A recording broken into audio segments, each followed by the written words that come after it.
Immigration update this afternoon on Kababayan LA. What happens when your petition is denied? Sagutin po natin yan sa ating American Dream. This American Dream segment is brought to you by Aquino & Lowe Law Firm, answering your immigration questions. Attorney Richard Lowe will answer a question this afternoon on Kababayan LA. Attorney, denials. How often are petitions denied? Well, depending on the type of petition, it's not an uncommon thing for petitions to get denied. But you're saying today that when your petition is denied, there is some kind of relief available to you still. Absolutely. You should not throw in the towel once you get a denial. I mean, there's lots of reasons for the denial, but you can always continue to fight that. All right, let's talk about some of the cases this afternoon. You may find yourself in a similar situation. Case number 1, we put it up on screen. Joy is a U.S. citizen. He files a petition for her husband, Jojo, who has been in the U.S. for 20 years, but has overstayed his visa. So Jojo is illegal. Yes. Okay, they have a rocky interview, and it's clear that the officer does not believe that they are married. Attorney, first, what do you mean rocky interview? Well, you go to the interview, you're going to get a lot of questions. Maybe they separate you. Maybe some of the questions aren't inconsistent. You say garbage day is Tuesday. He says it's Thursday. So some of these things may give the officer pause in whether or not you're really married. And the lawyer, when you're representing people, you are able to stay with them inside. Absolutely. Can you coach them? Can you talk to them? No, it's not the lawyer's job to testify. It's the witness's it's the applicant and the beneficiary job to do that. So my job is to prepare them for that interview, but sometimes applicants don't get it right. But in any case, in this case, what happens, this petition is likely to be denied, so you're going to get a notice of intent to deny, and after you get that, and you really have to fight that, then if they still deny it, you'll get a denial, and then you'll end up on appeal for that I-130 petition. And you can still continue to fight that. Some people, they feel very confident they can ace the interview and they can do this on their own, and then they get the notice for denial. At that point, can they still get a lawyer? Can you still help them? Yeah, absolutely. We jump in cases like that all the time. But I would say if you go to an interview and it doesn't feel right to you, that's the time to get the attorney. Don't wait for that government notice saying they're going to deny your case. Get the attorney right when you don't feel that interview went well. All right, and here's another situation where you need a lawyer.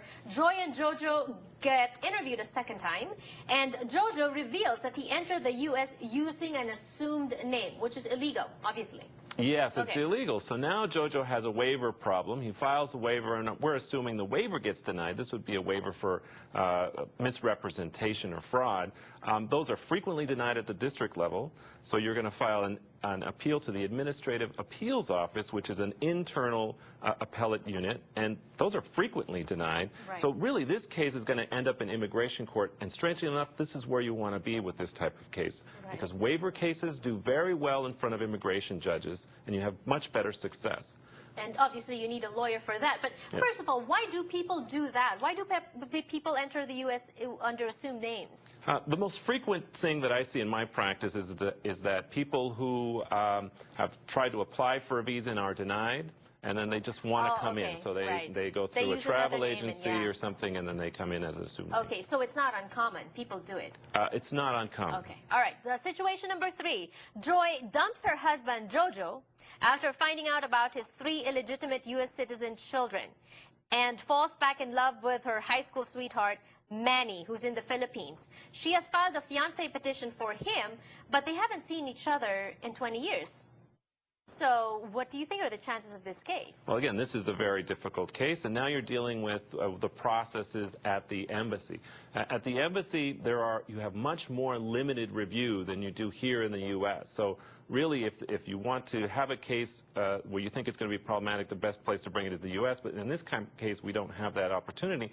So really, we have to go back and make sure that we talk to the consular officer, we present our evidence as to why we believe that this is a true that they are truly going to get married, that they are in love with each other, and make our points that way. Because this situation happens, especially now with Facebook. People, get reunited with their first love, or back in the Philippines. Although you haven't seen each other, you can email each other and stuff like that, right? Yes, and what happens as well is Filipinos come here maybe when they're young, and they still have their connections back to the Philippines, and then they go back on vacation and fall in love with the Right. you know, the guy Okay. who used to work. Let's skip situation 5. Let's go continue with the story of Joy and Manny. So Joy dumped Jojo and now is with Manny.